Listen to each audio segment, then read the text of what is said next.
ශ්‍රී ලංකාවට ගේන්න යන අලුත්ම එයා ටැක්සි ඩ්‍රෝන් එක. ශ්‍රී ලංකාවට නවතම ගුවන් ප්‍රවාහන තාක්ෂණයක් හඳුන්වා දීමේ සැලසුමක් මේ වන විට අවධානයට ලක්ව තිබෙනවා. ඒ තමයි ඉලෙක්ට්‍රික් එයා ටැක්සි ඩ්‍රෝන් සේවාව.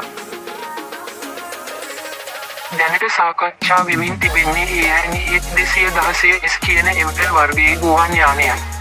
මෙය සාමාන්‍ය හෙලිකොප්ටරයක් වගේ ධාවන පතයක් අවශ්‍ය නැහැ. සිරස්වම ගුවන්ගත වී සිරස්වම ගොඩ බැසිය හැකි.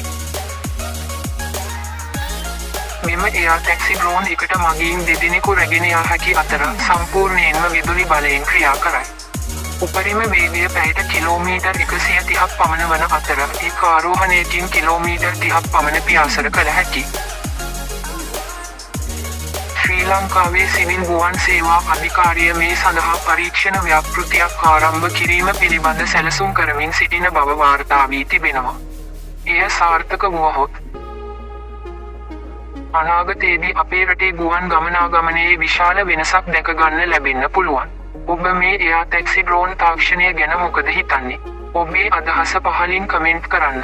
වීඩියෝවට ලයික් එකක් දාලා තවත් ඒවියේෂන් වීඩියෝ බලන්න channel එක subscribe කරන්න.